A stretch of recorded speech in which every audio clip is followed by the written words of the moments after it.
Nobel Prize laureates, friends of science. It's my great honor to welcome you all to Our Future, the Nobel Prize Academic Science session of today. We are coming to you live from Stockholm. My name is Caroline Johansson. I'm a strategic advisor at Stockholm Resilience Center at Stockholm University, and I have the pleasure of being your host throughout the session today. For those of you who couldn't participate in the session yesterday, where we talked about our planet, I am happy to tell you that yesterday's session was recorded and can be found at the Nobel Prize Summit website in a couple of days. We had a really fun day, filled with insights and super talented people, so do not miss that one. And yes, you will also find the recordings of this session at that site very soon. On that same site, you will also find the white paper, Our Future in the Anthropocene Biosphere, which is the core of the session yesterday and the session today. Yesterday we talked about leadership, ocean stewardship, biodiversity, the important role for science. Today we are going to take that knowledge and look more closely at the transformation towards a sustainable future. Just like yesterday, we have a program packed with outstanding speakers. On the agenda today, you will find 2 dialogues and a discussion with the Summit Steering Committee on how we will take the next steps. Let's get started. We are going straight to our first dialogue, breakthroughs in technologies and social innovations for resilient societies and global sustainability. In the same manner as yesterday, our special invited Nobel Prize laureates and experts have the opportunity to comment and pose questions to the panelists. I am so delighted that we have a super talented person who's going to share this dialogue. Coming to us live from Delhi, India, in the middle of the night, I am honored to present to you Dr. Leena Srivastava, Deputy Director General for Science at the International Institute for Applied Systems Analysis. Dr. Srivastava, the floor is yours. Thank you very much, Caroline. It's my pleasure and privilege to be moderating this first dialogue in the final science session of the Nobel Summit. Today, I think we are experiencing and expecting many more exciting opportunities for human progress driven by innovations. The technological innovations are leveraging and combining developments in artificial intelligence, in biotechnology, nanotechnology, etc., whereas the social innovations are being driven by a much more informed, demanding, and doubting society, contributing to both co-creation and consensus-based innovation. The growth of citizen engagement and public activism is also leading to innovations in planning and policy making. These 2 developments can, if harnessed effectively, counterbalance the negative effects of technological developments, as warned by Johan Rockström actually earlier in the summit, increasing the probability of our being able to achieve global sustainability. Additionally, and very importantly, however, the global challenge of inequality will have to be addressed squarely and upfront to really ensure resilient societies too. As you already heard, we have a very eminent panel of speakers today who are leaders in technological and social innovations and are also deeply empathetic to issues of inequality and ethical use of innovations. I'm going to invite our speakers to make their interventions in the sequence in which they are listed. Our speakers will make 5-minute introductions of the topic they would like to speak to, followed by a question-answer session. But before I introduce them, I would like to strongly encourage all participants to raise questions to the panel via the chat box or the Q&A option as is available to you. I'll finish with the introductions first so that we can move through the speakers one after the other. First speaker would be Dr. Richard Roberts. He's the Chief Scientific Officer at New England Biolabs, Beverly, Massachusetts. He received a PhD in organic chemistry in 1968 from Sheffield University and worked as a postdoctoral fellow at Harvard before moving to Cold Spring Harbor Laboratory. In 1977, his lab discovered split genes and mRNA splicing, for which he received the Nobel Prize in Medicine in 1993. And in that same year, his lab, in collaboration with Xiaotong Cheng, discovered base flipping. Rich now focuses on bioinformatic analysis of genome sequences and studies of bacterial DNA methylation. Our second speaker for the day would be Dr. Jennifer Doudner. She is a biochemist at the University of California, Berkeley. Her groundbreaking development of CRISPR-Cas9, a genome engineering technology that allows researchers to edit DNA, with collaborator Emmanuel Carpentier, earned the 2020 Nobel Prize and forever changed the course of human and agricultural genomics research. She's also the founder and president of the Innovative Genomics Institute, the Li Ka-shing Chancellor's Chair in Biomedical and Health Sciences, and a member of the Howard Hughes Medical Institute, Lawrence Berkeley National Lab, Gladstone Institutes, the National Academy of Sciences, and the American Academy of Arts and Sciences. She's a leader in the global public debate on the responsible use of CRISPR and has co-founded and serves on the advisory panel of several companies that use this technology in unique ways. Doudna is the co-author of A Crack in Creation, a personal account of her research and the societal and ethical implications of gene editing. Our third speaker for today is Karen Cito. She is the Frederick C. Hickson Professor of Geography and Urbanization Science at the Yale School of the Environment. Her central research focus is how urbanization will affect the planet.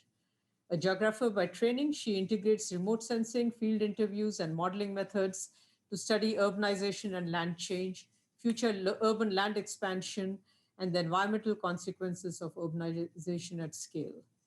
She has pioneered methods to reconstruct historical land use and to develop empirical models to explain and forecast the expansion of urban areas. She has many more things to her credit, which I'm going to abbreviate with your permission, Karen. She's co-leading and co-led the urban mitigation chapter for the IPCC 6th and 5th assessment reports. She chaired the US National Academy workshop with the Chinese Academy of Sciences on advancing urban sustainability in China and the United States. She's an elected member of the US National Academy of Sciences and the Connecticut Academy of Science and Engineering, and a fellow of the American Association for the Advancement of Science. Our last speaker in this dialogue is Professor Frank Heels. He's Professor of System Innovation and Sustainability at the University of Manchester. Frank is a world-leading scholar on sustainability transitions in energy, mobility, buildings, and agri-food systems. He's well known for his work on the multi-level perspective, which conceptualizes the main processes of change using insights from evolutionary economics, innovation studies, institutional theory, and political science. He published 6 books and 83 peer-reviewed articles in many leading journals and was selected in the highly cited researchers list over 2014, 2019, and 2020. Frank is the lead author of the Working Group 3, contributing to the 2021 IPCC report, member of the Scientific Committee of the European Environment Agency, and member of the World Economic Forum's Global Future Council on the new agenda for economic growth and recovery. So with those words of introduction and to allow us to flow through the dialogue, let me first invite Rich to make his comments in about 5 minutes. Rich, please. Okay, thank you very much, Leena. What I plan on talking about are things that are directly related to what's going on at the moment, namely the COVID crisis.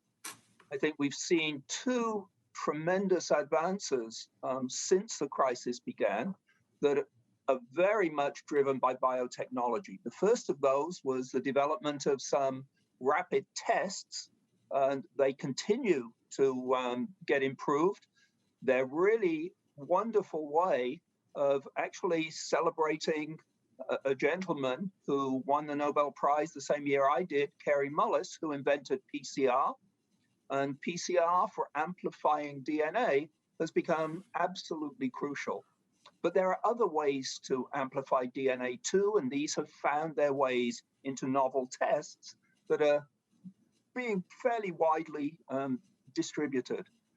The one thing I would say about testing is that it took an awful long time to get FDA approval for a lot of these tests to get on the market and into the hands of researchers. And I think as a lesson for the future, we should figure out a much better way of getting groundbreaking biotechnological innovations into the hands of the public. This would be very much appreciated. We were doing tests in China with a method that we developed back in February, and it's only about a month and a half ago that we got permission to do it ourselves here in the US. This is an area we can definitely improve on. The other amazing thing that has come about has been the development of the messenger RNA vaccines. This has really shown a new, clever way of making vaccines. And it's also a very good example of how we don't always support science when we should. The two individuals who developed the technology, Katalin Kariko and Drew Weissman, managed for many years with little government support, with very little support from their peers, in fact, in many cases, and yet they came up with a technology that allowed the first vaccines to be developed in a very few months, 8-9 months, which is really unprecedented for vaccine development. And not only were they done fast, they turn out to be a little more effective than the traditional ways of making vaccines. And I think this is tremendously promising for the future because now that we know it can be done, we know these vaccines are safe, we should be able to use exactly this same technology, not just to tackle pandemics in the future, but also to tackle existing diseases where new vaccines could be extremely useful. And I'm rather hoping this year, when the Nobel announcements are made, that Katalin Kariko and Drew Weissman will be the recipients of the Medicine Prize. I can think of no better year for that to happen. This is really wonderful. Now, there are many other aspects of biotechnology that have become very important and are really useful. And I would just want to mention one that is particularly close to my own heart, and that is the need to respond to climate damage by growing plants that are more resistant to the various climate changes that are going to take place. And nowhere is this more important than in the developing world, where the population is growing, especially in Africa, and they are having trouble feeding themselves. And if they were allowed to use GMO technologies in order to improve the crops that they grow and that they eat, this would be just a wonderful advance. But unfortunately, the Europeans have taken a stance against the use of GMO technologies for reasons that really escape me, but seem more connected to political and financial interests than to science. And I think this is an area where we really need to get some progress made so that the developing world can really benefit from these technologies. And finally, the Europeans are beginning to think that maybe they need them too, because the climate in Europe is also changing. And many of the crops that they grow do not yield things in the way that they used to. They don't have the same yields. And so this would be also something that would be very good, not just for Europe, but for the whole world. And the science behind this is so strong that to deny it is really ridiculous. So I'll close at that point and let Jennifer take over. Thank you very much, Rich. Jennifer, may I invite you for your comments? Thank you very much, Leena, and it's a real pleasure to be here. Rich, your comments are very interesting. And there's a few segues to what I wanted to say. So first of all, I thought I would just give a very brief introduction to the CRISPR technology. This is a tool that is used for altering DNA sequences in cells, and it's become really a kind of a globally adopted technology for manipulating genetic material in basically any cell type or organism. So it's been a real transformational opportunity for biologists. Anything that has DNA can be manipulated using this technology. And it's meant that scientists can study the functions of genes, not just one at a time, but whole sets of genes, and do that in a targeted fashion in a way that previously was either difficult or in some cases impossible to do. This is I think it's a great example of the importance of fundamental research, because the work that I did with my collaborator, Emmanuel Charpentier, and a number of other folks that were contributing in this field were motivated by understanding the fundamental biology of a bacterial immune system called CRISPR, which in nature is used as a way that microbes detect viruses and destroy them in real time. It's an adaptive system that relies on RNA molecules. So we're hearing a lot about RNA today to detect viral genetic material. And I'll just, as an aside, I'll mention that it's also being used right now in this current pandemic as a way to directly detect the viral RNA of SARS-CoV-2, the virus that causes COVID-19. So it's become a tool that can also be deployed as a diagnostic in this setting. But back to genome editing. So I thought I would just briefly mention 3 ways that CRISPR is already having an impact and will do so even more extensively in the future. So currently, and in work that's gone on over the last 8 years or so, there has been increasing effort to use CRISPR as not only a gene function discovery technology, but as a way of therapeutically intervening with genetic sequences that cause disease. And a great example of this is sickle cell disease. It's one of the genetic disorders that's been studied perhaps for the longest. We know a lot about the cause of this disorder as well as the effects on patients. And CRISPR is in many ways a terrific agent to treat this disease at the source, because we now have the capability of altering the mutation that causes sickle cell disease or activating a second gene that would basically suppress the effects of the mutation.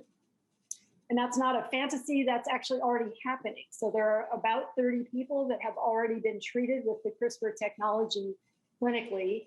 The first one to be treated in the US is named Victoria Gray, and she's made headlines over the last 2 years because the therapy has been highly effective for her and for others like her.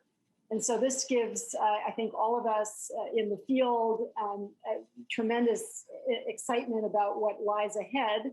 But for this group, I also want to point out that as exciting as the technology is, right now that therapy costs about $2 million US per patient. Clearly not a price point that will be affordable for most people globally that need this. And so with my colleagues at Berkeley and at UCSF, I started the Innovative Genomics Institute a few years ago with the idea, with the goal of focusing on genome editing applications that can make a difference in people's lives, including clinically, but with a lens towards making them affordable and accessible to those that need them. How do we do this? Well, we think one of the important ways is to make sure that genome editing molecules can be delivered into patients efficiently. And so we're working hard on ways to, in the case of sickle cell disease and related disorders, provide genome editing medications without requiring bone marrow transplantation. And that's something that, again, kind of guides our thinking as we develop the technology further. And finally, just in the last minute, I want to point out that the technology is very important agriculturally. So this circles back to something else that Rich mentioned, which is that addressing climate change, we think, is one of the most urgent challenges we face globally. And genome editing will be a really important technology for this as well, because we can now manipulate plants in ways that you mentioned, Rich, do that much faster than traditional plant breeding, And of course, we need to do that with an eye towards responsible use and appropriate regulation. And that's, again, a challenge that we have. Thank you. Thank you very much. Let's move on, then carry forward and ask a request Karen Sito to make her remarks. Thank you. Well, thank you. Well, I want to start by saying that if we look back at history, history is filled with a number of technological innovations that changed how societies literally saw the world and subsequently how we understood the world. And I just want to highlight three things: the microscope, the telescope, and the camera. Each of those fundamentally transformed our ability to see beyond the naked eye, whether it was up close or far away, or in the case of camera, by stopping motion. And today we're in actually a very similar transformative time in human history, and that is the widespread availability of satellite data. Remote sensing data from satellites is literally transforming our ability to see our planet from new perspectives. And this is enabling new understandings of human activity on the planet. A number of the issues that have been discussed at this summit, climate change, biodiversity loss, human health, and equity, a number of these issues actually have another issue at the center, and that is the urbanization of societies, economies, and the planet. Urbanization is actually at the center of many of these grand challenges facing society. And if we look at the technological advances with remote sensing is enabling us to see and understand a number of these grand challenges, whether it's climate change or biodiversity loss or urbanization.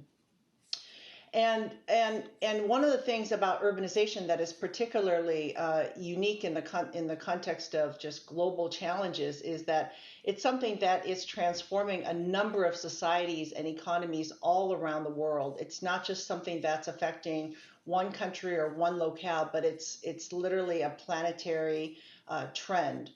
So just to put this in perspective, every single day, an area that's equivalent to about 20,000 American football fields becomes urbanized. Some of the most productive agricultural lands and some of the most biologically diverse ecosystems around the world are being lost to urban expansion. We also know that urban areas generate about 75% of fossil fuel CO2 emissions, and the top 100 emitting cities worldwide account for about 18% of the global carbon footprint. And every single week, the planet is adding 1.3 million people to cities and towns all around the world. And so urbanization and cities are at the center of so many of these challenges that we're talking about. And we need to find solutions not for one city or two cities or even for the top 100 cities. We need to think about solutions for all cities around the world. And this is, again, where remote sensing comes in. Remote sensing imagery is or can be a central element in developing solutions that can transition societies to be more equitable, healthier, and sustainable. So NASA launched the first Earth-observing satellite in 1972. And today there are over 850 Earth-observing satellites. But most of these satellites were designed to observe natural ecosystems and natural phenomenon. But we actually have one satellite that was launched 10 years ago that is primarily looking at human activity.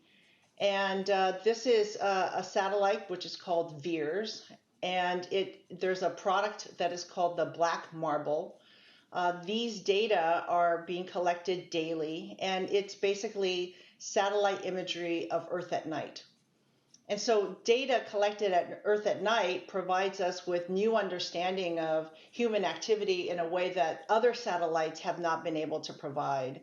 So this particular technology, NASA's Black Marble, is enabling a wide variety of applications with, a lot of applications ranging from looking at economic activity to looking at monitoring changes in energy use and infrastructure, to looking at wildfires and the effects of hurricanes. So I'll just end my comments by saying that satellite imagery and satellite analysis is one of these technologies that's really transforming our understanding of human activity, but specifically this Black Marble product, this daily available product, is really allowing us to track human activity, things like vulnerable populations, in ways that we haven't been able to before. Thanks. Thank you very much, Karen. And Frank, the last word for you on this round. Okay, thanks, Leena. I'd like to make 3 contributions, which will focus on transition dynamics and governance. And I will draw explicitly on social science research on system transitions, which is a field that has emerged in the last 20 years. So I've got some slides, 2 slides to share. So there are many sustainability innovations. There are many sustainability innovations in energy systems, food systems, and mobility systems. These include technical innovations like electric vehicles, plant-based milk, solar and wind energy, but they also include social and business model innovations like community energy, urban farming, car sharing, and alternative food networks. The problem is that most of these innovations are still small and confined to small niches and demonstration projects. They're not diffusing at sufficient speed to address global problems like climate change and biodiversity loss. So drawing on transitions research, I'd like to make 3 points. The first point is that we should not only stimulate the emergence of breakthrough innovations, but also drive their diffusion, because only that will bring about system transformation. So to elaborate that point, the next slide shows a schematic figure which suggests that transitions happen through interactions between 3 levels: novelty or breakthrough innovations at the micro level, a deeply entrenched or locked in existing system at the meso level, and exogenous trends and developments at the macro level. Socio-technical transitions thus have complex system dynamics, including interacting fast and slow dynamics, gradual build-up of pressure, external shocks, tipping points, and punctuated equilibria.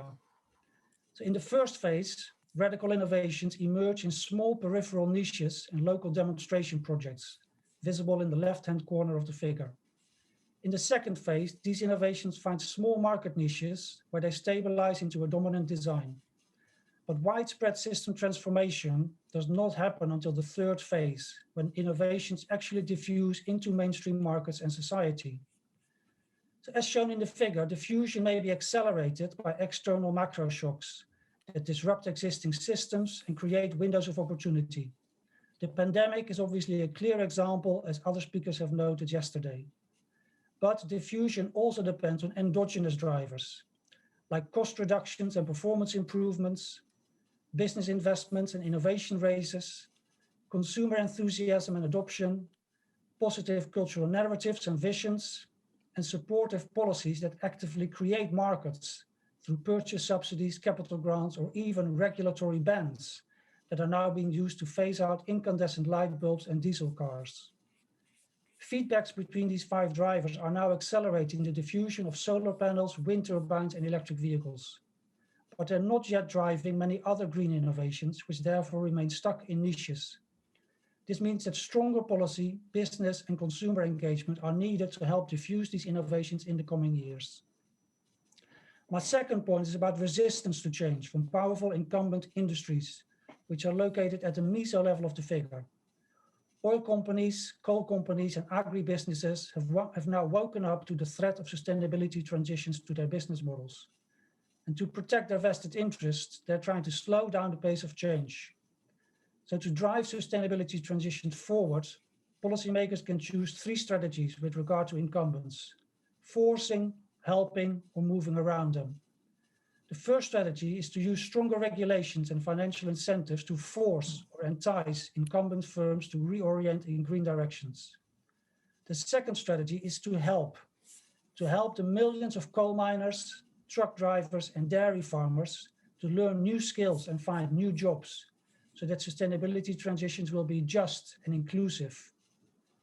The third strategy is to move around incumbents by supporting new entrants who are more willing to drive radical innovations. My third and final point is that policymakers and scientists should not adopt a top-down technocratic approach in steering transitions. Such an approach is likely to fail because there are too many uncertainties and disagreements about future transition pathways. In the early phases in particular, policymakers are therefore well advised to use participatory, deliberative, and learning by doing approaches. These allow stakeholders to express their views and enable policymakers to learn about the pros and cons of different innovations. Later diffusion phases will require generic policies that increase selection pressures, such as carbon taxes, which were discussed yesterday, but they also require more focused policies, such as adoption subsidies, investment grants, or deployment targets. So to conclude, sustainability transitions are beginning to unfold in some sectors and countries, but not yet at sufficient speed.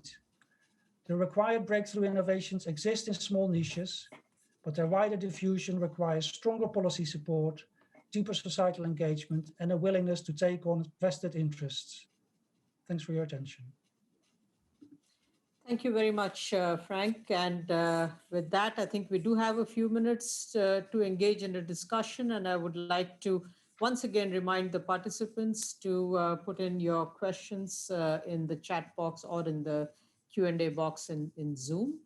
Let me start with the first couple of questions. The first one can be addressed by both possibly Rich and Jennifer.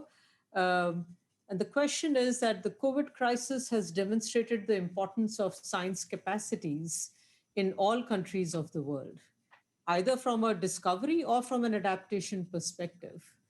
So how can these capacities be built to accelerate global responses and uptake of technologies? Can you place the examples that you provided for the technologies that you discussed in the context of rapid transformations towards just and sustainable futures? So it's one thing basically to have the technology, but quite another to ensure that we head towards equity. So Rich, maybe you can go first. Okay, so let's just deal with the vaccine, the mRNA vaccines, because I think this is a good example of a technology that, while it's absolutely breakthrough, is not that easy to immediately disseminate around the world. That is, technically, to produce a vaccine, once you have the relative sequence of the messenger RNA, to take that to a vaccine is a very complicated process. And one of the things that we're lacking at the moment is often a good supply chain with which we can actually bring all of the elements necessary to market, and also the supply chain of scientific expertise to bring it to market. And this is something that the companies that develop it would be very good if they could make a positive effort to disseminate, to train scientists in other countries how to do it so that it can be disseminated. And of course, the whole patent issue comes to play at this point. We need to find better ways so that we can disseminate technology without having it blocked by patents all the time. I understand the need for patents. I think it's fine, but there are ways in which we can disseminate information and disseminate skill and not have the companies that developed it suffer necessarily. But that's at a level of government. It's above my pay grade. I would just comment on the diagnostic piece for COVID-19, because I think that's another example where, as you mentioned in your comments, Rich, there is a very important opportunity to make sure that diagnostic technology is made available globally to those that need it. Right now in India, clearly there is just a really urgent need for all kinds of interventions, but testing, I think, has to be part of it. And I continue to feel that everywhere, here in the US and elsewhere, it will be of importance to continue surveillance testing going forward. I keep hearing anecdotal examples of breakthrough cases that happen even in folks that have been fully vaccinated. So I do think we have to understand the dynamics of this virus, especially with viral variants that continue to break out. How do we do that? I'm excited about the CRISPR technology in this regard, because I think it offers an opportunity for direct viral detection that actually doesn't require nucleic acid amplification. So it's in principle, at least, it is amenable to more of a point of care or even an at-home kind of technology. It doesn't necessarily require a laboratory for testing. That being said, we have to figure out how to get it into a format where it can be easily deployed in a manner that provides meaningful data. And that's kind of, I think that's where the field is currently, is figuring that out. And of course, appropriate regulation will be critical. It's become very difficult to get authorization for these types of tests here in the US. And I think that has to be thought hard about too, to make sure that regulation doesn't prevent deployment of useful technology. Yes, I would agree with that completely. We need to make sure that government regulation doesn't stop these tests getting out. And one of the problems is that if we say it's dangerous in the US or it shouldn't be done, so many other countries just follow our lead without thinking about it. Thank you. Thank you both. I think if we have time, we would probably like to come back to the question of how to make it easier for governments to give you the regulatory approvals that are required. It's not an easy task. But just to bring our other panelists also into the discussion, there is a question from Professor Francis Wesley from the Waterloo Institute, which goes as follows: that while we may have both the technologies and the knowledge of how to move towards a sustainable future, how will we mobilize political will to implement, adopt, or diffuse these ideas and technologies, particularly in the light of increasingly polarized factions in government and in the broader society? So maybe Frank, would you like to take this? Yeah, well, that's the big issue almost. How do we mobilize political will? And I agree we need that, but it's a bit too voluntaristic, as if policymakers can just decide on their own, yes, we're going to do it. So a better approach is to have a more processual view. You need support coalitions behind you. So you need to first stimulate these emerging innovations, to build the support networks, to have small businesses behind it, who can have the case for, there will be jobs, there will be growth, there are benefits. You need to talk to consumers. You need to build a positive cultural narrative as well. Because otherwise you get, the problem, Rich, with Europe and GMOs is that they were labeled as Frankenstein foods. And that once you have that label, it's very difficult to get social acceptance. So it's not just about political will, it's about building business support, getting society along. So you need to nurture these debates and you need to start moving. Only then can you gradually escalate the political will. And it's not something that you can just wish up out of thin air. It's a more gradual kind of process. Thank you. Yes, please, Karen. Yeah. Well, NASA's astronaut William Anders, he took the first photograph of Earthrise during the Apollo 8 mission. And many have called that photograph the most influential environmental photo ever. I think many of us have that image in mind, right? That Earthrise over the moon. And here, I think remote sensing also plays a very important role. I mean, there's nothing like seeing your home or your community or your region potentially being affected by whether it's sea level rise or storms. And so there is tremendous power in images and imagery, and especially of our planet, in getting people, I would say here, not just policymakers, but regular people to have them understand how the planet is changing and how they may be affected by these changes. Thank you. Right. So once of course, again, I one think of the problems there is that images can be used for good and for bad, and that's what happened in the GMO campaign. Yep. Absolutely. And I think it's also the question also arises that, images are good to make an impact, but will they lead to the decisions that you really want? We are, as you said, Karen, also that generating a lot of evidence through many new technologies and sources that are available to us. And yet that evidence-based policymaking kind of skips us. So it's a real challenge. Can I ask you a specific question, Karen? This is to do with urbanization. Has COVID-19 given us an opportunity to totally reimagine cities? You spoke about urban expansion and the footprints. And if so, how? Yes, well, I mean, it's very clear that, I mean, again, going back in history, cities have been at the center of pandemics, a number of pandemics, and cities continue to reemerge from these pandemics, and they get reorganized. Our modern sanitation systems around the world emerged out of pandemics many centuries ago. And I think COVID-19 is forcing us to rethink, I would say, not only about how we organize cities, but very much about the institutions and governance around cities and around health.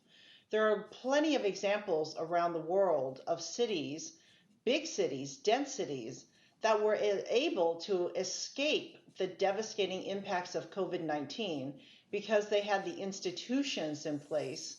A good example of that, I would say, is Taipei and Taiwan. I mean, they've done incredibly well. They learned a lot from SARS, and they had the systems in place. And that has become very clear that we need to think beyond just the density issue, but it is issues of institutions, of governance, of capacity. Okay. Thank you. Can I come back to Rich or Jennifer? Let me just make sure that I don't have any questions in the chat box. Okay. On the issue of trust or of science communication, especially the science policy or the science society gaps that we have, and the access to information technology and the multitude of opinions that we have over there is not really helping the cause of science. How should one overcome this challenge? You first, Rich. Yeah, no, you go first this time. Oh dear. I mean, that is a very, very difficult question. I'll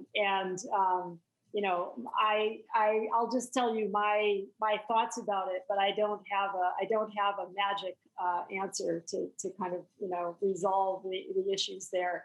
As you said, I think the availability of information, on the one hand, it's great. On the other hand, it means that any kind of information is out there, and all kinds of misinformation or just things that are flatly wrong get circulated widely all the time. And we see this in lots of different areas, but it's true in science as well. And I don't know if there is a magic bullet to solve this problem, but I do think that all of us who are scientists do need to be involved more than maybe we have been traditionally in discussing our work and making it clear why we do what we do. The value of science in society, I think, needs to be more of a topic of cocktail party conversation when that becomes possible again. And I just think that science needs to be woven more into our daily lives than I think it has been, at least in recent decades, because I think for people to appreciate science and technology, they need to know scientists or think they do, and understand why we do our work. We don't want to have scientists sequestered away and siloed and not discussing the impact of our work more broadly. So I think it involves changing our educational programs so that we have our curricula are set up so that students are being trained from an early stage to think about how to describe their work, not only in a detailed technical setting, but also to be able to give a high-level description of what they're doing and why. to people, because I know I was not trained that way, and I think that it's really important that scientists be taught that this is part of our work. Actually, is not only being technical experts, but also being able to discuss the importance of our work more broadly. Thank Yes, you. I Very would brief agree. comment, Rich. Yeah. Yeah, I would agree with that totally. That I think one of the things that we've not done very well on the whole among scientists is to talk about our science to the general public in language that they understand. So many of us get up and we give a talk and we use acronyms and we use words that are not commonly used, and we think that this makes us look super smart. In my view, it makes us look stupid. It is much better if you can explain what you do every day in words that everybody understands. And I think if we do more of that, and perhaps we should teach scientists as part of their curriculum how to do that. I know I was taught to do that when I went to school in England, starting at about age 7. We had to get up in front of the class and talk about things, and we were told how to do it. And maybe we should go back and teach scientists in particular how to do that.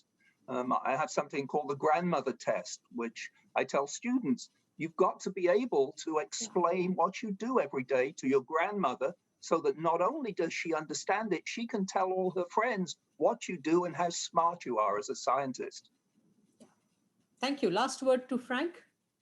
Yeah, I think the governance problem is bigger than only that. I think if you look at society, there is so much anger and fear and frustration comes out in many ways. The distrust of experts goes beyond scientists. It's a wider fear.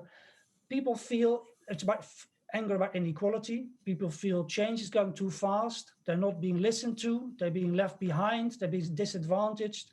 So that's my point about the transitions or transformations have to be an inclusive societal project. Otherwise, we can move ahead with some technologies, but there will be a huge backlash, as you are beginning to see in some countries. It really has to be not only a technical and economic project, but also a societal project to this transformation. And this fear and anger that is about, it makes governance generally, not just for science, but more generally quite difficult. So we do need to broaden it out, I think, the whole transformation project. Thank you very much. And with that, I think we are a couple of minutes over our time. I'd like to thank all the speakers in this particular dialogue for putting their fingers so clearly on the key problems that we are facing to ensure that the innovations that we have are actually going to be able to lead to sustainability transformations in society. I hope that we will be able to address these challenges. So with that, Caroline, may I turn it back to you? Thank you all once again. Thank you. Dr. Srivastava, thank you as always. As I promised yesterday, Professor Rosina Beerbaum from the University of Michigan and the University of Maryland is back with us today, and she is bringing a dream team. This dialogue has the title Towards Sustainable Futures, Governance, Inclusiveness and Stewardship.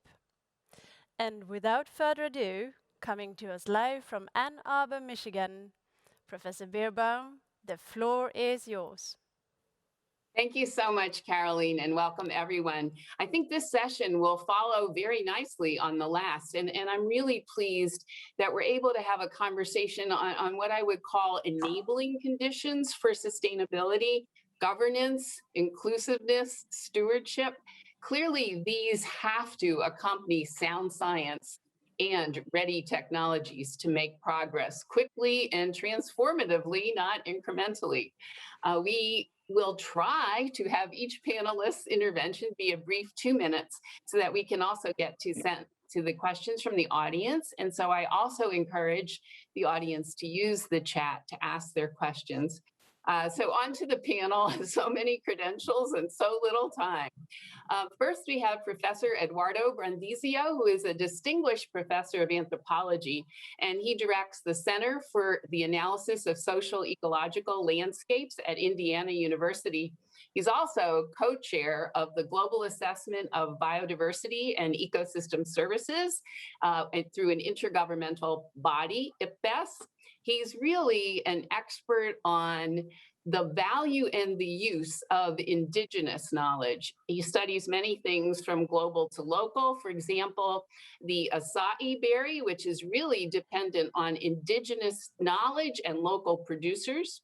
Eduardo was born in Sao Paulo and has studied some families in Brazil for 30 years, but he also guides these truly global assessments. Then we have Professor Gretchen Daly, who is the Bing Professor of Environmental Science and Director of the Natural Capital Project at Stanford called NatCap.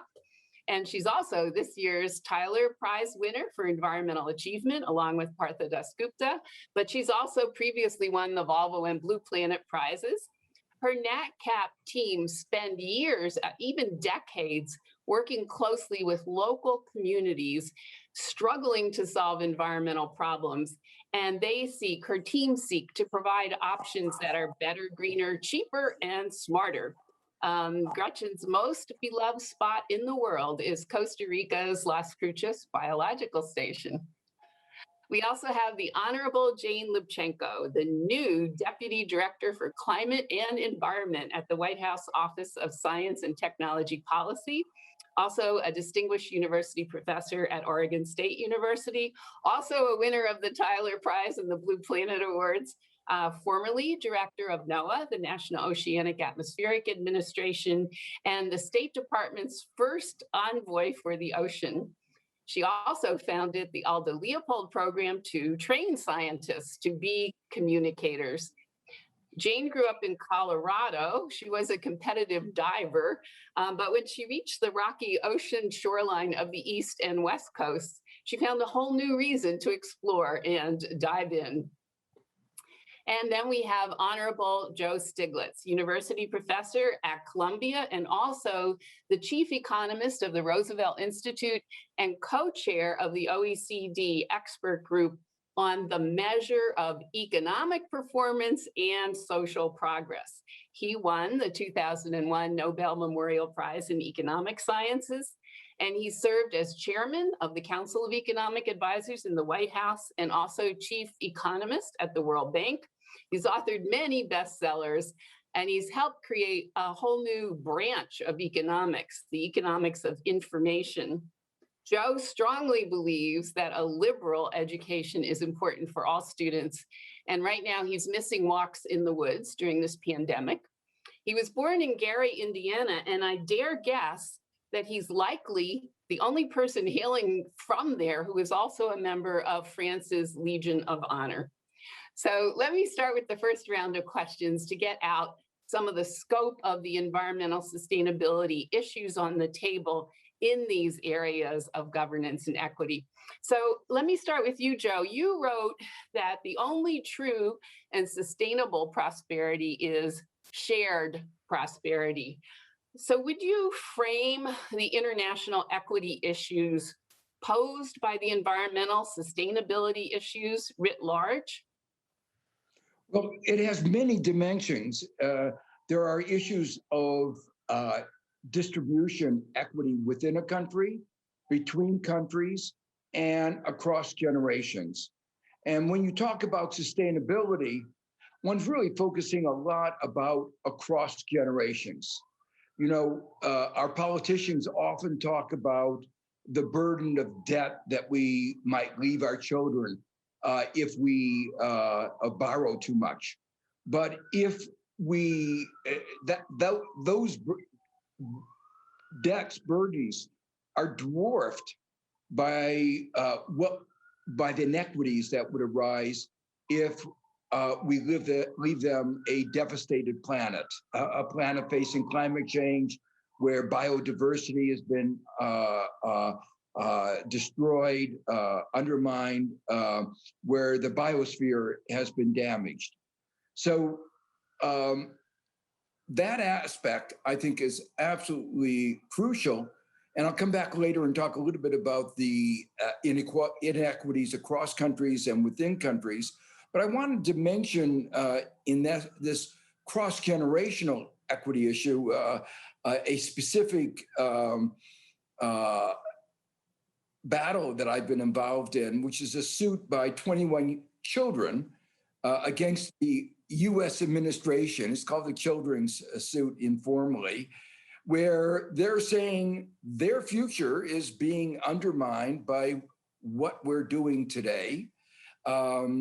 It's bringing that suit under two bases. One is called the public interest doctrine, which requires the sovereign or state to hold in trust resources for the benefit of all people, including future generation. It's a very old doctrine that goes back to the Justinian Code. And the other is the due process provisions of the Constitution. Similar suits have been brought in other countries, recognizing the responsibility of the government, not only for this generation, but for the future generation. Thank you for that. You know, the youth certainly are activated. At the Youth Summit at the United Nations, one of the most poignant comments was, we are 25% of the population, but we are 100% of the future. Exactly what you say. And, you know, even when that lawsuit started that you speak of, we didn't even know that we were going to plop on top of that a giant pandemic. And Eduardo, in 2019, you warned that rampant deforestation and uncontrolled expansion of ag and mining and infrastructure and exploitation of wild species created a perfect storm for the spillover of disease from wildlife to people. Yeah, it was.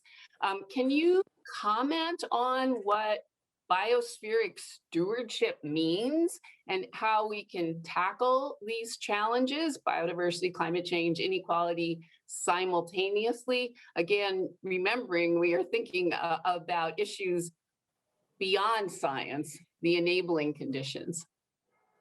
Thank you, Rosina. Well, in 2 minutes, if I have to talk about biosphere stewardship, I would say it's a threefold challenge. It's one of recognition, first of all. I think one of empathy and one of cooperation. And recognition is very much along the lines that you were talking about, you know, and the global assessment shows that very well. We have reconfigured the biosphere, you know, and became the main force behind many Earth system processes, not only the climate, but we look at virtually all indicators of ecosystem integrity, biodiversity, agrobiodiversity, and the contributions that we derive from nature, and they're all under decline. So they pose a different level of challenge for governance. Second point is empathy and equity. You know, those suffering the most have contributed the least. And the benefits and burdens of the development process that we have put forward are very unequally distributed, both within and across countries. And those inequalities are exacerbating and compounding each other exactly for those who are most vulnerable. You know, the people that Karen just mentioned in the previous sections that are fueling cities with precarious urbanization, areas in rural areas that are confronting climate change, you know, and facing their you know, food production and other issues. Indigenous people in local communities who are at the forefront of expanding frontiers and climate change. So that's a second challenge. Biodiversity stewardship is the stewardship of inequality as much as of Earth's processes. And third, cooperation. I think as individuals and communities, we have evolved, as Leena Ostrom would say, you know, within an inescapable lattice of interdependence of our common pool resources. And we have developed, you know, many ways, in many cases successfully, ways of, you know, dealing with unequal appropriation, free riding, unequal burdens, and obligations to each other, as Joseph just said, in terms of future generations. Now, that lattice of interdependence is now global, but our institutions are still working at a single level and sectoral level. So there are many hurdles, I think, for us to think about collective action to arms, Earth stewardship, you know, the scale, the interconnections, the synchronicity, but also the perceptions of injustice, the challenge of misinformation and mistrust. So we, you know, the current challenge that we have a different order of governance that defies the kinds of governance that we develop at the sector and level-specific governance. So I think we need governance that is integrated and multi-scalar to deal with policy incoherence. informed by legitimate and credible knowledge, cross-sectoral and adaptive to enable learning, and inclusive to ensure equity and appropriation. Biosphere stewardship, I think, is an emergent process from these different dimensions. Thank you. Thank you, Eduardo. It's clear, though, that many of the biospheric services are not valued appropriately at all, and so they don't get counted into what we might call inclusive growth.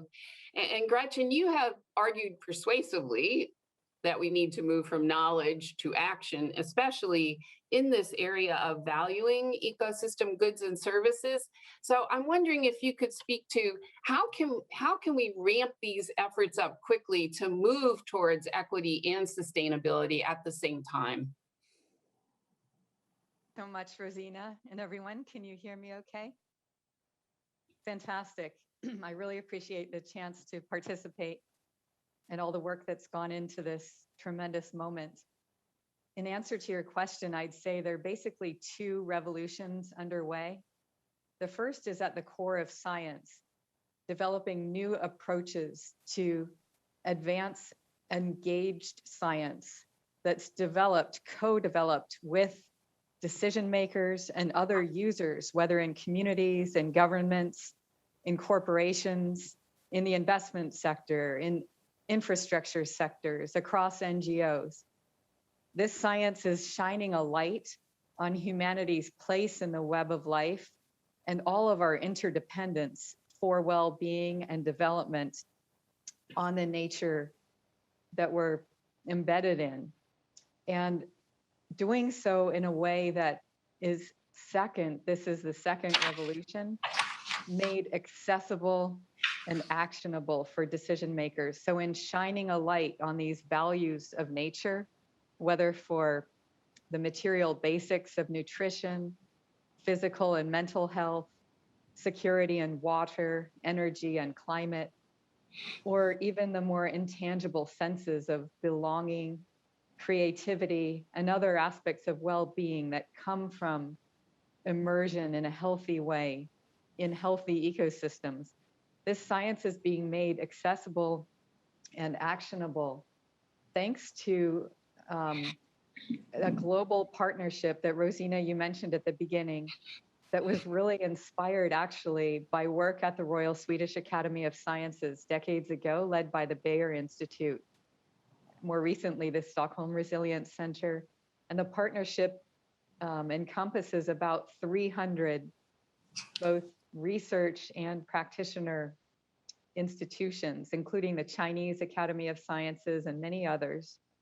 And together we've built a global platform with free and open source global data, building on the technology and advances mentioned in the last session global environment, social data, and it has software that's now used in over 185 countries to illuminate, where and how much to protect in order to achieve both, all these goals that we have, environmental and more social, deeply intertwined. How to harmonize conservation and regeneration of ecosystems with improved livelihoods and improved equity and access to nature's benefits. And third, how to track progress. So this is being deployed now across the world in examples that I might elaborate on in the next round, but in 55 cities across Latin America, major cities, across coastlines of Latin America and the Caribbean for climate resilience, and through land zoning. In China, for example, 50% of the land is now zoned for ecosystem regeneration, and about 200 million people are being paid to achieve that regeneration. So these revolutions, I think, align really well with what was teed up in the various sessions here in the Nobel Summit, building to now, and offer great promise for accelerating the transformation that we all seek. Thank you. Thank you, Gretchen. You know, very important to get to that point of actually measuring too, because as we're trying to either optimize or maximize across multiple goals, it gets very hard to know if you are succeeding or not. But I think the way you describe, you know, that our changing view of the web of life and its key support system for all of human life, it is really having a big impact and changing how we think about the natural world. And I wanted to turn to Jane, because Jane, you presciently said back in 1997, you set the concept out of 20 by 2020, which at that time you meant saving 20% of the ocean by now. And so I wondered if you could reflect on the historic practices which were really to set aside protected areas, and how instead that can evolve into practices that preserve biodiversity, help store carbon, but additionally might offer some adaptation measures against future surprises by ensuring ecosystem integrity, adaptation corridors, etc. So thanks for that question, Rosina. And thanks for all the great comments of the other folks on this panel. It's absolutely true that protected areas have been used for centuries by people around the world to protect and regenerate nature. The Polynesian cultures in the Pacific, for example, established tapu areas for that very purpose. Fast forward to today, there is, I think, increasing recognition of the importance of protected areas. Countries have made commitments to protect a certain fraction of the ocean by certain dates. But part of what is playing out is a tension that has unfortunately developed, which focuses attention on protected areas and loses sight of what's happening in the larger areas that are not in the protected areas. And I think there needs to be a dual parallel focus on having effective protected areas because they serve a very important role, but also in those areas outside protected areas, having more sustainable use of those areas. And so it's not a 20% or a 30% or a 50% issue, it's a 100% issue where we need to be managing areas more sustainably outside protected areas while having those protected areas be more effective. So that, I think, is just a slightly different framing. Today, we do need even more protected areas, and we need more effective protected areas. About 17% of the land is protected according to United Nations Environmental Program Protected Planet, and about 8% of the ocean is in any kind of protection. But the science that has looked at protected areas, I think, is teeing up a number of key issues, one of which is that it shouldn't just be about quantity that is protected, quality matters as well. And what I mean by that is that an area that is only minimally or lightly protected certainly cannot deliver the full range of benefits of an area that is fully protected. And so the level of protection matters. Point number two, so too do the enabling conditions, what the social scientists are calling the enabling conditions under which protected areas are created or managed matters. This needs to be public engagement, areas that are co-created, and we need to pay equal attention to not just the ecological outcomes, but the social outcomes, so that there is recognition from the outset that protected areas bring not only biodiversity benefit, it's not just protecting biodiversity, that in turn brings significant benefit to people through ecosystem services and through the ability of protected areas to be more resilient if they have the full component of biodiversity, and to be a key part of adaptation to climate and other environmental changes.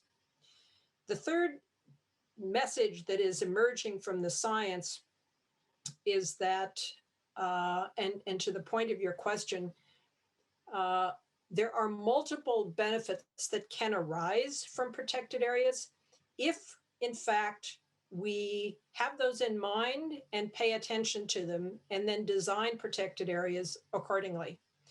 And I'm thinking specifically of a paper that was just published in Nature by Enrique Sala and colleagues that provides a new methodology for achieving 3 simultaneous benefits from, in this case, marine protected areas, but the same thing could be true on land. One is protecting biodiversity for sure, but the second is to protect stores of carbon. As it turns out, the upper meter of the seafloor has twice as much carbon as soils on land. We don't tend to think of the seafloor as an important place for storage of carbon. Much of this is concentrated in the coastal areas because it's been pouring off the land and it just is sitting there. So that carbon is stored. If a fishing vessel trawls that area, it stirs up the sediments, and some of that carbon is released into not only the water column, but into the atmosphere. And so protecting those stores of carbon is an important new idea that can now be begun to be included into the nationally determined contributions of countries if they have permanently protected areas. So carbon storage and protecting carbon storage can be a really important function of protected areas if they are designed with that in mind. And then finally, we know that when areas are fully protected, biodiversity flourishes within, areas can recover from being depleted, and much of that bounty spills to adjacent areas outside and can help replenish depleted fisheries. And so this Sala et al. Paper provides a new methodology for considering those 3 benefits simultaneously and says, where should we think about protecting areas if we want those 3 simultaneous benefits? So new methodology, new science is informing some new thinking about protected areas that is set in this larger context of needing to manage the land and the ocean more sustainably, using protected areas, but paying attention to what happens outside those protected areas as well. Thank you. You know, I think when we think about how land-based systems have been included in the climate treaties, it's mainly for their carbon content, not for all the other stuff. And here we're saying there's carbon and there's biodiversity, and we need to get this together. We need to integrate across geography. We need to integrate across issues. We need both quality and quantity. And that the decisions about what should be done absolutely requires the appropriate multi-stakeholder dialogue, so the communities involved are helping to decide the solutions, not just the scientists. Thank you for that. I wanted to move to a second round to really talk about scaling. In my mind, you know, pilot projects are very important, but the whole issue of scaling almost involves like a different theory of change. And to paraphrase Carl Folke's paper that we were using, all of us, as a background for these sessions, he said, transformation is creating fundamentally new systems of human and environmental interactions that, as you've all said, nurture resilience, equality, and inclusive growth. So let me come back to you, Eduardo, and ask, lots of good things are happening, but how can we really scale it up transformationally this decade, which, as we know, is a really important decade? Thank you for this question, Rosanna. I don't think there's a single answer to this question. We need, you know, mutually supportive actions at all levels and time frames. But I like to think about this question in 3 levels. You know, one is the here and now. Because as you said, and as we are documenting, for instance, in the Amazon, there are hundreds and thousands of initiatives at the local level that are making a difference locally. but not always have the enabling conditions, to scale up. So I think at the personal level, we have, this kind of supporting these initiatives that are out there and making a difference at all levels. At the policy and decision-making level, implementing existing agreements and instruments and build upon the instruments that are working, right? So those are things that we can do now to help scale up. And at the sectoral level, I think we have the knowledge to implement management practice in agriculture, fisheries, energy, mining, and forestry to move towards a more landscape perspective. What Jane was just saying is exactly what is happening in the Amazon. We're, turning an important step towards conservation and indigenous lands that are now becoming islands of conservation and islands of cultural diversity surrounded by agribusiness. That's what I mentioned on the limitations of single level governance. A governance may be working very well within an indigenous area, but being overwhelmed by the changes and pollutions around them. So we need to bridge institutions that allow those processes to happen. I think a second level is a decadal challenge, and where we can implement more structural, regulatory, and kind of more address societal values and narratives about nature. And I think that starts this year with the post-2020 biodiversity agreement and the new climate summit. I think those are key elements this year to allow creating this enabling environment, that offers a framework for initiatives at all levels to be integrated. So then we can move, I think, towards internalizing, externalities in supply chains, look at cross-sectoral planning and actions that are mutually synergistic. And I think those two frameworks are really key. And of course, a longer time frame for deeper transformation of our minds and hearts, the narratives that we have and how we incorporate those as social norms. So there's not a single answer to scaling up, but it's important to look at all those levels and how they complement and enable each other. Well, thank you, Eduardo. So you have brought up, two of the possible transformational enabling elements that are still going to happen this year, the Biodiversity Convention and the Framework Convention on Climate Change. So Gretchen, with this vision of scaling, what do you see as the capacity for nature-based solutions in this year of biology? And when we hope to find some coherence across these two treaties, perhaps using, as Jane said, these new techniques to try to marry wet and dry and carbon and biodiversity. But I think nature-based solutions are going to be key, as we're hearing, and I also think valuation is going to be key. So what do you see for these two treaties in the mode of transformational and nature-based solutions? That is a really great question. And the answer, I think, is pretty inspiring, however daunting the challenges. So nature-based solutions, it's maybe a bit of an acronym, but it's pretty clear what it means. And it's basically a lens through which to strengthen action for ecosystems. That means conservation and regeneration, at scale.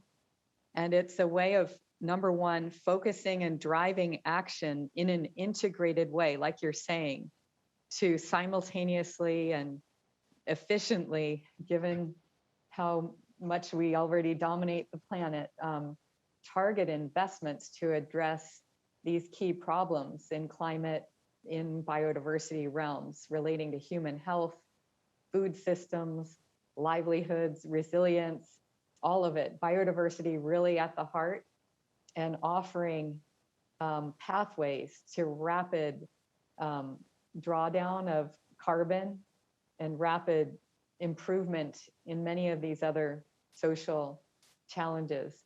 The second is nature-based solutions really open non-traditional partnerships, engagements across sectors, and also they open doors to new financing. So I'll give an example. Let's look at the country of Belize, one of the most innovative countries in the world. A few years ago, they launched an effort to develop a 20-year forward-looking green and inclusive development plan that addresses climate and biodiversity challenges. This involved working across many sectors: offshore oil and gas drilling, commercial shipping, cruise tourism. There was commercial and artisanal fishing, infrastructure development, for energy, for transportation, urban expansion, and agriculture and forestry. So all these sectors and the relevant parts of government got together and developed, using the natural capital approach and this nature-based solutions lens, a harmonized plan looking out 20 years for inclusive and green development, with a lot of investment in conservation and regeneration, particularly of coastal ecosystems, the ones Jane loves most: the mangroves, the seagrass beds, the coral reefs, especially for coastal climate resilience, but for resilience throughout the economy and in delivering human well-being. This approach, in terms of opening, new financing, it was funded by IDB and the Inter-American Development Bank through a brand new natural capital lab that they've launched. And I have to say that in terms of scaling, these public-facing multilateral development banks are really leading the way.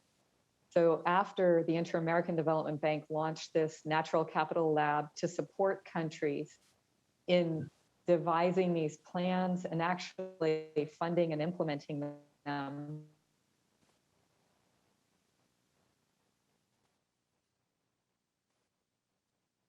the Asian development, and this is discussing Asia. So these, oh, sorry, my internet's unstable. I hope you can hear, and I'll just finish saying. Yeah. Anyway, now I can't hear you.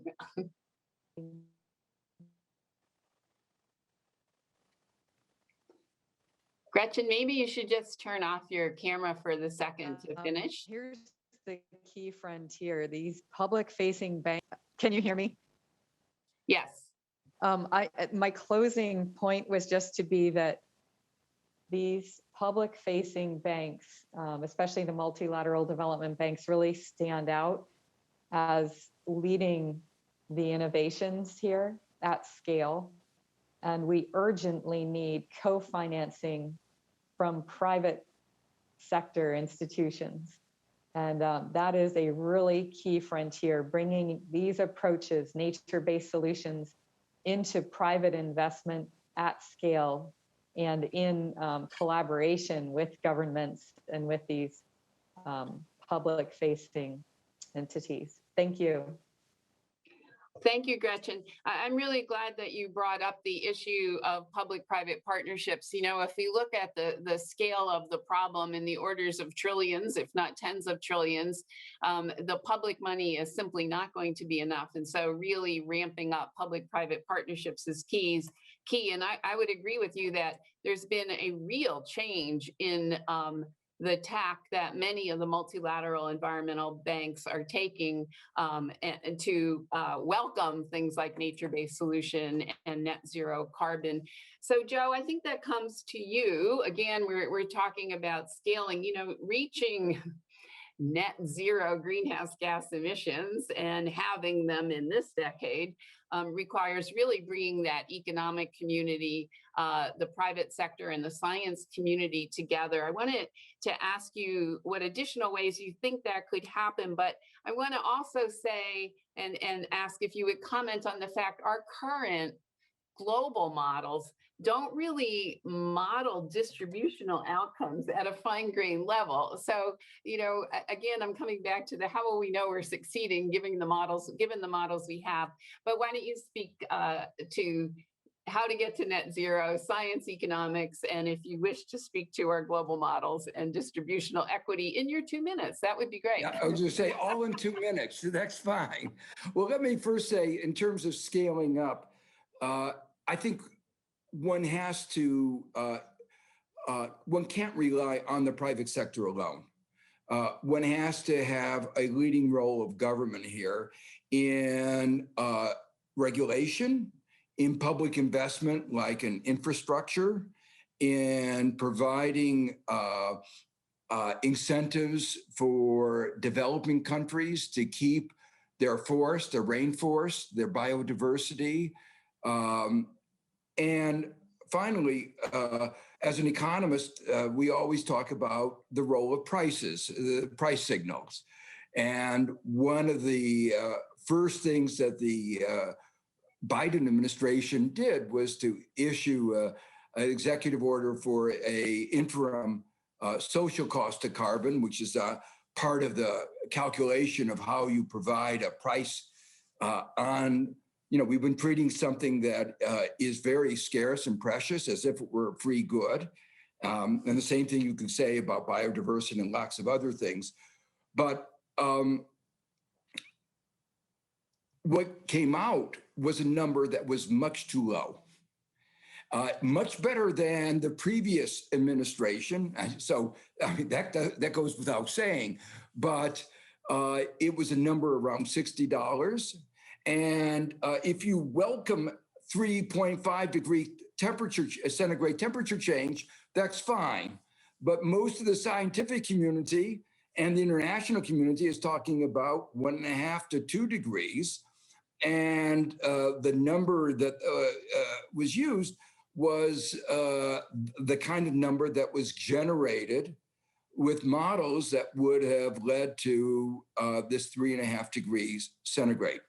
So there are two observations make very briefly on that. And I think this is really important in terms of motivating to scale the changes across our society. The first is that they were based on integrated assessment models, which were a major step forward in bringing together economics and the environment, but they didn't do it well. They didn't use the best science. They didn't use the best economics. They didn't take into account market failures. They didn't take account the huge risks which are dominating the public discussions of whether we should accept 1.5 or 2 degrees or 3.5 degrees. I mean, it's inconceivable that you would want to take the risk of 3.5 degrees. And yet these models are blasé about accepting that kind of a risk. And good economic models actually do incorporate risk, but unfortunately, these are not the models that were used. The second thing is, it goes back to what I talked about in my first set of comments, not valuing future generations enough. They're using discount rates like 3%. And that means that you really don't value $1 in 50 years very much. And $1 in 100 years, you don't value it hardly at all. And so if you use those kinds of discount rates, which are not based on good economics, you're going to accept a future world that is very impaired, not only in terms of climate change, but in terms of biodiversity. I wanted to give one more example, one other example of scaling up, not on quite the grand scale that you need, I think, where you have to have government involved, but a project that came out of a class project, a term paper in one of my courses. And that is, it grew into what is called the Rainforest Coalition, which recognizes that the rainforest countries are providing valuable global ecosystem services, biodiversity, storage of carbon, and has tried to enlist the countries in a commitment to maintain their rainforest and to enlist some of the richer countries to help enable them to maintain those rainforests. And so it's been engaging with a large number of countries in trying to get them to maintain their rainforests with a broad array of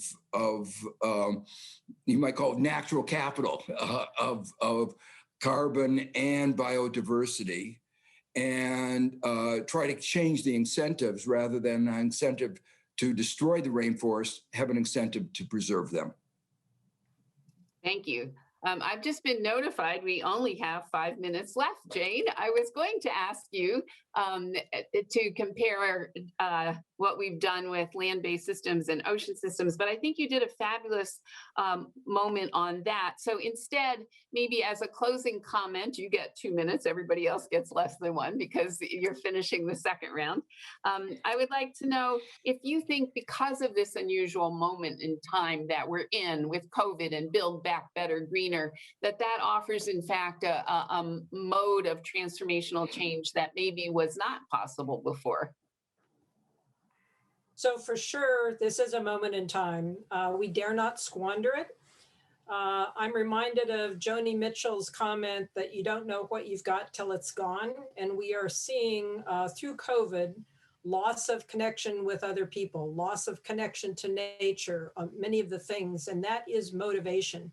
But I want to fold into that comment, picking up what Joe just focused on with incentives and highlight the importance of using incentives, both economic and social norms, to change behavior in ways that can take advantage of the current situation, but also scale. And in the ocean, for example, these are complex adaptive systems. We are, it's a coupled human nature system, paying attention to the feedbacks between individual actors and the emergent properties of the system and how that in turn affects, feeds back to the individual actors is really important. And we've seen how governments can use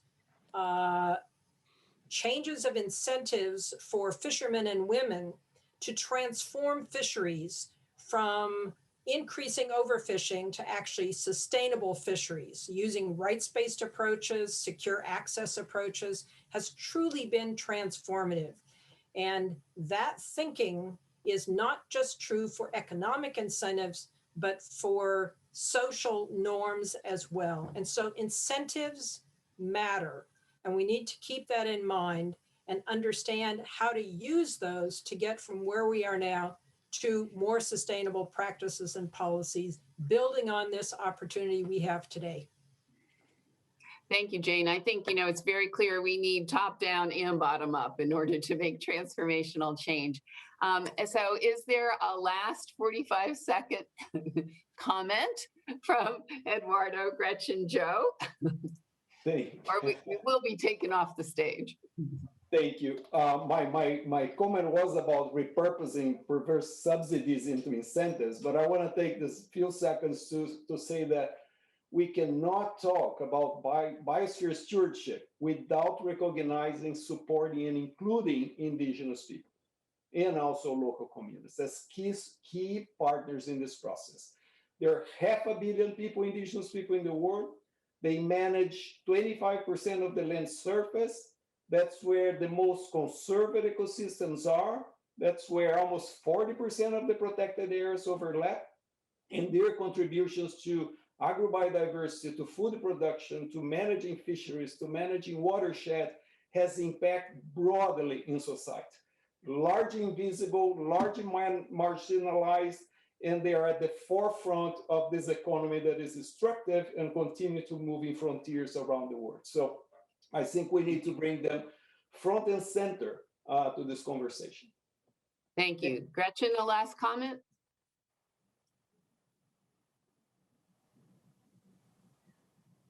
Or we're not hearing you if you do. Oh, can you hear me? Yeah. Yes. The one point I'd like to drive home is an inspiring one, which is that the UN just a month ago approved the UN Statistical Commission gross ecosystem product as a metric for global use. And this metric enables the measuring, reporting, and managing of natural capital, for which we need global standards connected, like everybody's saying, to policy, incentives, and other mechanisms at all scales to drive investments in nature. It's a gross ecosystem product. It's parallel to GDP and its construction, and just looks at all the ecosystem goods and services and their value produced in a place over a year. And it's now being deployed widely in an experimental phase, but really scaling up in China and now starting to be deployed in other countries. Colombia is the first. And they're again supported by the multilateral development banks, with other countries raising their hand across Asia and elsewhere and in line for support in building the capacity to measure, report, and manage, invest in, and regenerate natural capital. Thank you so much. Thank you, Gretchen. Good news. And Joe, do you have a soundbite for us? Just a couple quick sound bites. First, I want to second what Jane said about the importance of incentives. But for incentives to work, there has to be good information. And what we just heard is about good information systems. But at the private sector level, we have to require more disclosure about what they're doing, and including, so moves by the SEC, by the Federal Reserve, to require more disclosure, I view as absolutely essential. I also want to just second what Jane said when you're talking about incentives, to include social norms. And Eleanor Ostrom, who taught at IU and was the first woman economics Nobel Prize winner, often emphasized the importance of these norms and a broader sense of incentives. The second point I want to raise very briefly is COVID-19 has raised real questions about the nature of intellectual property. It's a social construction, which is important as part of an incentive system, but can impede innovation and can really impede social progress. And we've seen how the refusal of the United States and some other countries to support the waiver at the WTO of the intellectual property related to COVID-19 is causing tens of thousands of deaths. The fact is that there is also a similar concern of intellectual property related to climate change, and that it is one of the factors that has caused problems in many developing countries. It was recognized in the Rio, but has fallen by the wayside. And the third thing we've seen again from COVID-19, very great concern about the K-shaped recovery, the inequalities, and that is true about all the issues that we're talking about today, and they have to be put front and center. Thank you. So we are about to have the proverbial trapdoor opened on stage to get us all off. Jane, did you have a last soundbite in addition to dive in, which was the way you ended yesterday? Let's do it. Okay, let's do it. So I want to thank everyone. Isn't it great to have these great scientists who are also civic scientists working to advance equity and stewardship as well as science. So thank you to all of you. We clearly could have gone 6 more hours, but very happy to turn it back over to you, Caroline, and very proud of this panel. Thank you all. And thank you once again, Professor Beerbaum. During these 2 sessions, we have learned, among many other things, the importance of measure the nature's worth. We have concluded that we are at a crucial point in time if we are to change the current development and instead move towards a sustainable future. The phrase, "the time for action is now," has been used so many times, and yet there are so many things that should be, have to be done, and could be done. The organizers behind these 2 sessions do not just want to talk the talk. They want us all to walk the walk. And this is a call from science, not only of the necessity of following a roadmap to a resilient future, but also that sustainable transformations are achievable. As we heard yesterday, the scientific statement is under development. The goal is to finalize it after this session. So, this is the last opportunity for our special invited Nobel Prize laureates and experts to comment and pose questions to the steering committee. I am delighted to give the floor to Professor Johan Rockström, Director at Potsdam Institute for Climate Impact Research. The floor is yours. Yeah, thanks, Caroline, and thanks everyone for not only a fantastic set of dialogues today, but also yesterday, really the scientific foundation for this whole summit, but also for the statement that we're putting out. Brian sends his regards. He is, as you know, down under in Canberra at ANU, and he handed this over to me for this final round. We have, since we presented the draft yesterday, received several inputs and suggestions and edits, and we are now at a position to share with you the latest iteration. We also have a number of signatories already, and we'll show that as well. So what we agreed for this session is that I would just very quickly walk you through how it looks like, not to have a word by word editing by any, that's not the purpose here, but just so you have a sense of what we're talking about. And Caroline is very optimistic, and it's correct that we're hoping that we would basically close this today, but it's not really as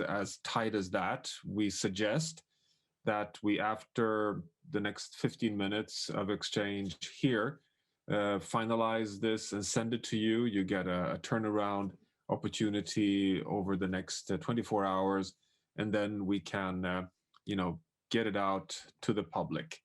But I just wanted to walk through basically the developments since yesterday very briefly. So I hope you can see my screen here. Our planet, our future, an urgent call for action. And I think that the key reminder is that, as you see, this is not an institutional document. We are inviting you as individuals to sign as individuals, as scholars, Nobel laureates, experts, stakeholders engaged in this process. We refer to this as inspired by the discussions here at the summit. There's a preamble that kicks this off, and not surprisingly, it emphasizes, where we've had a red thread throughout the whole summit, that science is a global public common good in the quest of truth, knowledge, and innovation towards a better life. It really supports John Kerry's key message, I think, that it's now time to reclaim a baseline of truth, a truth in support of humanity's future. What you see here in yellow are just the key points from the statement that Brian and I emphasized yesterday. In gray, you see the key additions since we met yesterday, meaning that those edits and comments that have been accommodated from the exchange we've had. Several of you have emphasized in this yellow part you see here that the next decade is crucial. We've entered a decisive decade. This is the decade of scale and pace of transition. But in the previous version, it was emphasizing only the need to cut global greenhouse gases by half. And now we've added to halt the loss of nature, to have a more integrated systems approach that many of you have been emphasizing. We've also emphasizing the risk patterns of our common future, which has also been emphasized throughout the whole summit.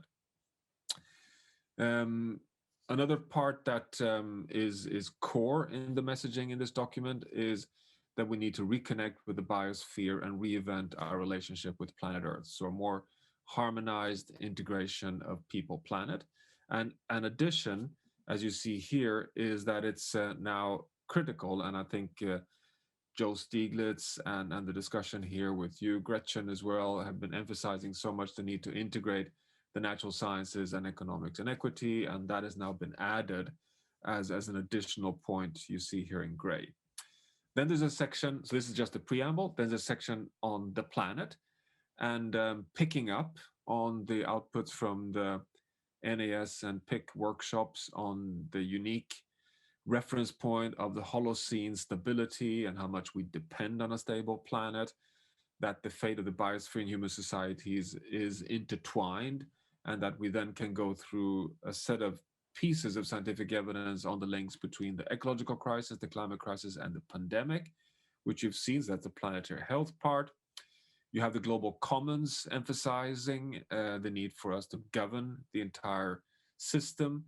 Inequality being a whole specific focus here, and quoting you as well, Joe, from some of your talks, and that we have the evidence that equal societies also give better prosperity and outcomes in terms of resilience, and that we come to a conclusion that we cannot separate sustainability and inequality. We have a whole section on technology building on the session yesterday. We have a session on complexity, which we've also been discussing very prominently, and then shifting over to our future.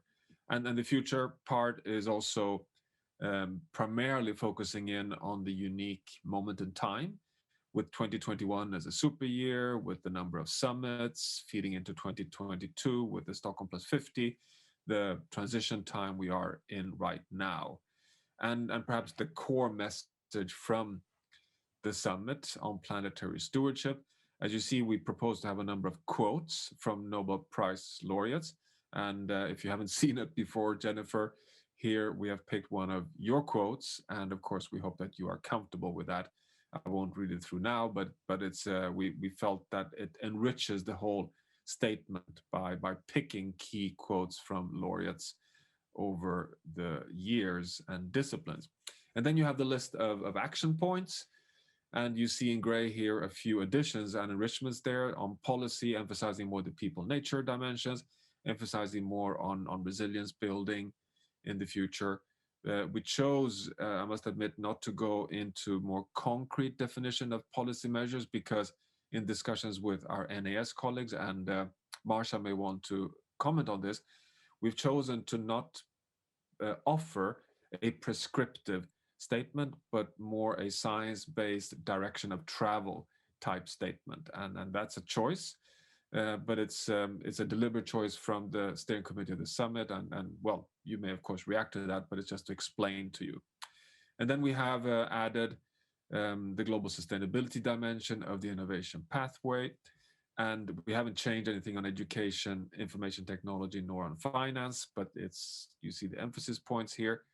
Finally, an emphasis on scientific collaboration, to add stronger emphasis on transdisciplinary science and indigenous knowledge. Thanks for those comments from Jörn Fischer in particular.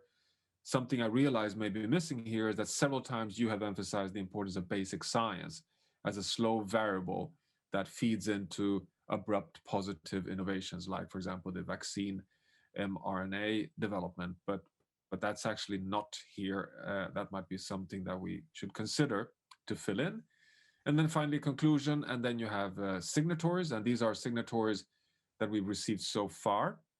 In asterisks, you see the Nobel laureates among you.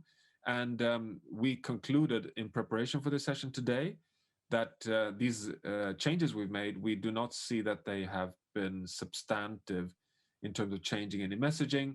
So we hope that all, or we conclude that all who have signed should continue feeling comfortable in remaining signatories. So that's where we are. And floor open now for any comments. I could just close by saying that our suggested plan forward is then that after this session, we send it out to all participants, give a 24-hour turnaround, and then try to communicate it to the world as soon as possible. That's at least the communication advice we get, that we should keep the momentum up. And but your comments and inputs here are warmly welcome. So that's where we are. And perhaps I know, Marcia, you are with us, so perhaps for you, just if you have anything you feel I've missed, and then we can open the floor. No, I think that was an excellent summary.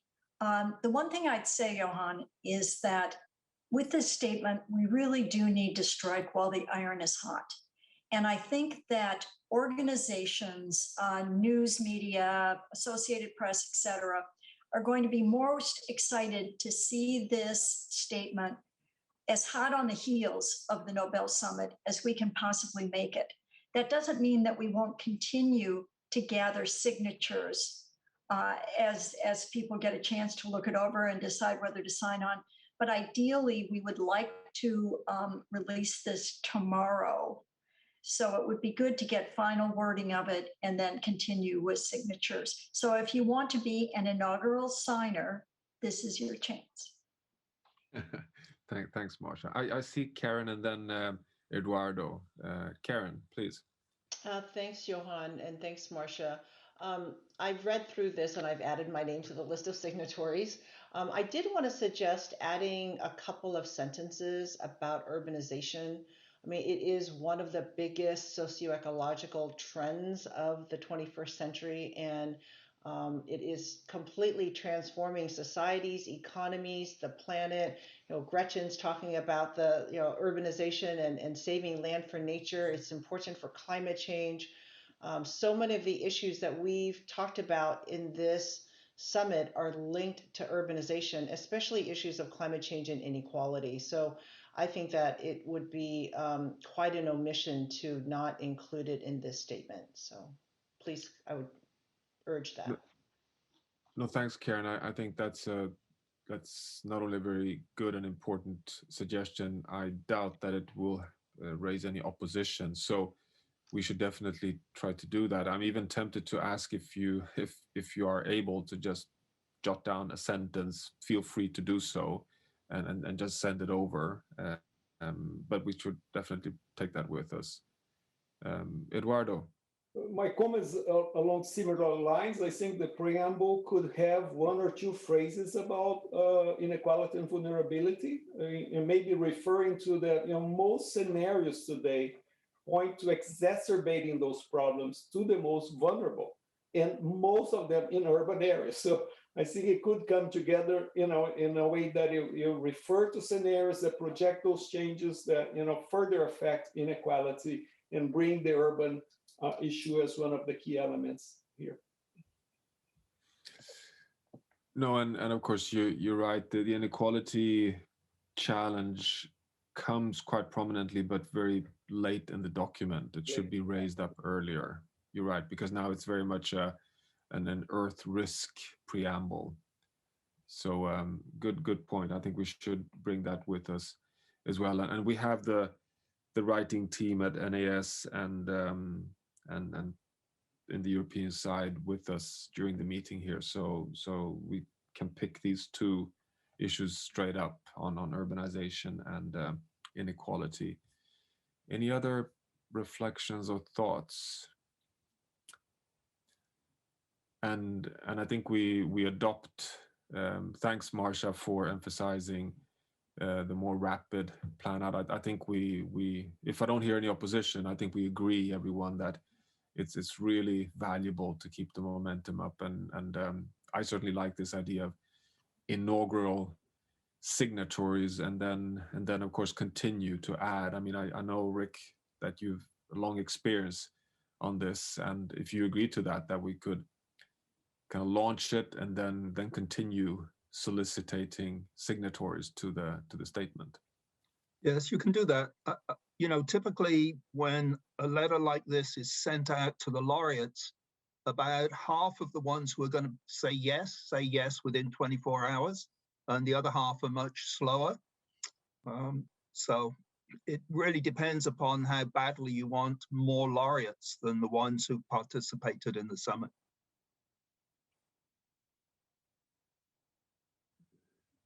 Great. No, but that's let's do it that way. And to add also, one reason why this will work very good is that we have one opportunity, of course, to make this let's say hit social and conventional media very fast. But even more important, we want this document to work for humanity. We want it to make the journey through 2021. So it should appear at all the summits, at all the high-level events, at all the science policy opportunities we have. So of course, in that sense, we can continue inviting signatories. Okay. Well, if you send me the final version as soon as you have it, then I will send it out to the laureates. But I can tell you, if I send out something that is not final, there'll be a lot of comments coming back saying, "Oh, you should change this and this and this and this." Yeah, that's right. We have to lock it. That's right. Right.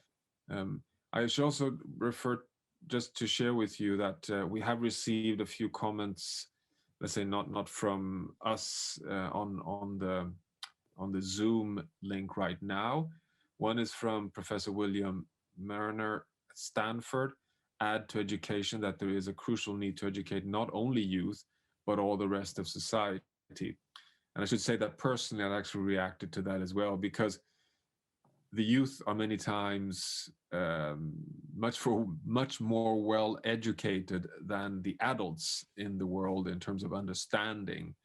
I mean, the youth's message is listen to science, because the youth have in general understood the basics of science. So I think that's also quite a nice suggestion. If nobody reacts to that, but that's what I have here on the chat side. Okay, but if there's no other specific gaps or critique or thoughts right now, then I think, Marcia, we would suggest drawing a line here, following your advice on incorporating the urbanization statement, incorporating inequality in the preamble, locking the document there, and then getting a quick turnaround for the inaugural set of signatories, and then out it goes in public, and we continue to add names to it. Good. Okay. Well, again, thanks for your support. It's been long in making, and again, I want to reassure you that it's been really, for once, advanced in the very appropriate way, because we started with scientific dialogues, we held a number of workshops, we produced workshop reports, we then came to the conclusion that yes, we should make a summary of the summaries, and that should become a statement, and that statement has then gone through your council at NAS, Marcia, and we've run it through the boards both at the Bayer Institute and the Resilience Center at the Potsdam Institute, and then it comes to your table. So we've gone all the steps, and it's so reassuring that you provide this constructive support, because that could be a hallmark for one of the outputs of the Nobel Summit. With that, I hand it back to you, Caroline, I think. Professor Rockström, thank you once again. I'm not really sure how this happened, but it's already time for the closing remarks for this session. It's my pleasure to give the floor to 4 amazing people. Let me introduce to you the Executive Director at the Nobel Foundation, Mr. Vidar Helgesen, Professor Marcia McNutt, President at the National Academy of Sciences, Professor Johan Rockström, Director at Potsdam Institute for Climate Impact Research, and Professor Carl Folke, Director at Bayer Institute.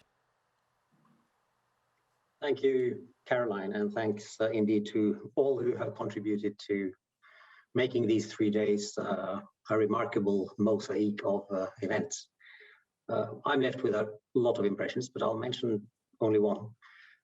With a background in politics myself, I'm used to think of science as something slow and long-term, and governments rather as short-termish and responsive to immediate popular demands.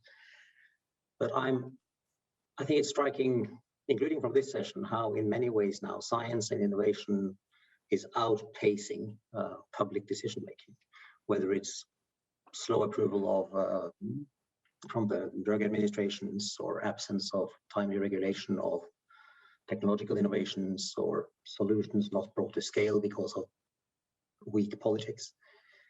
And when we think of the profound planetary crisis we have, the transformations we need, and when you think of the speed and scale and complexity of the solutions we need, we really don't have time to waste. That's why it's evident that we need not only political leadership, but leadership from scientists. And I think we need a much closer, more continuous relationship and deliberative interaction between science and policymakers. That's a major takeaway from this for me. How to make that happen is a takeaway challenge for us, including a challenge for Marcia. Over to you. Okay, thank you, Vidar. So you emphasized the importance of the connection of science to policy. I'd like to take a page out of today's panel and maybe emphasize the connection between science and the public. We have seen time and time again that politicians are merely a reflection of their electorate.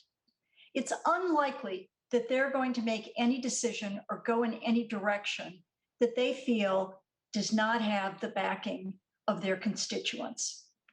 And I loved the part of the discussion earlier today about how scientists need to step out of their jargon and talk with plain, straight talk to the public, because it is true that we have so many innovation tools already at our disposal.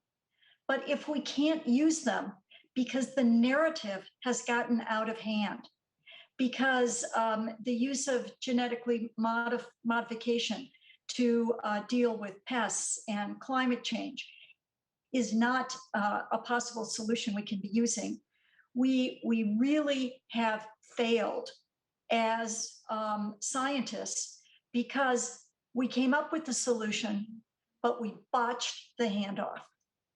So I really think that this summit can be a great platform for better communicating, not just to policymakers, but to everyone on the globe, that number one, we have a big problem. Number two, we have some pretty awesome solutions, but we need their support.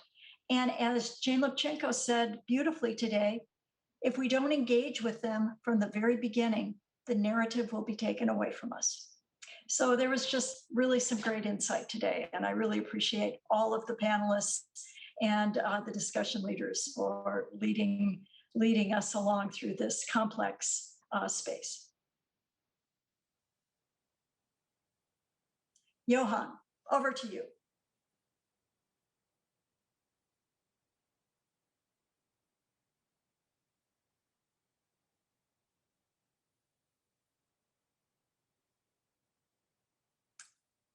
We're not hearing you. You're still, yeah. I was Okay. forced off. But I think there are some really deep insights coming out of this summit, and perhaps the most profound one is that we have such unequivocal evidence that now we need to reboot our entire relationship with planet Earth. The challenge for us is that rebooting a relationship to something as grand as our own home can be, as Karen Seto pointed out, every astronaut seeing our beautiful planet in an Earthrise is immediately rebooted, but we cannot all of us go into space. So our only way to reconnect with planet Earth is through science. Science is the cheap, renewable equivalent of taking a rocket up into space and having a look at a little beautiful marble. And we have to do that at speed. And that is the challenge. How do we reboot humanity at speed for this transformation? And that is what I think this summit has really provided us with, those deep insights. But let me also just close by sharing with you one of our little internal conflicts between us as partners in organizing this, which is that called Folke, which will coming after me, we always talked about this as the first Nobel Prize Summit. And we were so proud about that this is the first Nobel Prize Summit. But we were quite quickly informed by you, Vidar, that please don't use first, because we don't want to raise expectations that there might be a second. I would personally love to emphasize first tonight, because I think it's been such a success. So I look forward to the sequel, because I think this has been an incredibly important proof of concept of a beautiful partnership. So I thank you all very much, and looking forward to continuing this together. Kalle. Thank you, Johan, and thank you all for fantastic sessions here we have had, both in the big summit and in the academic science sessions. I thought it's fascinating to hear the different entry points and the different perspectives coming in, discussing basically towards a consensus on the big challenges. I think that this is sort of a breakthrough, that we don't argue about the big challenges any longer. We are all really clear that some type of quite profound transformation in our relation to the planet we're living on is deeply required, and that we as scientists have a critical role to play, not just by delivering the knowledge, but actually being active parts in collaborating and co-producing it together with a lot of key actors on the planet. So I think that's a fascinating insight and a fascinating consensus that is emerging. And of course, it is strongly triggered by the urgency of the situation. So thank you all. I would like to thank all the fantastic participants and speakers in these two academic science sessions. That's been wonderful to learn and be inspired. I also would like to thank the whole production team here in Stockholm, who really been working very nicely in a fairly short time frame and made this all work in a beautiful way. Thank you very much. Big applaud to you. And I will especially like to thank Caroline Johansson, for just being highly super fantastic in this task. Thank you, Caroline, and the floor is yours. Thank you, Kalle. I'm not really sure how to respond to that. Besides, it's been an honor and a true pleasure. Nobel Prize laureates, friends of science, I hope that you have had a great time, been inspired, and maybe even been challenged. Before closing this session, I would just like to take the final task to remind you that once again, please visit the website of the Nobel Prize Summit, where you can find the white paper and the recordings of the session yesterday and the session today in a couple of days. And if you can't wait, please visit the website of the Stockholm Resilience Center, where you find the recordings of the sessions yesterday. Thank you all for joining us. Take care and stay safe.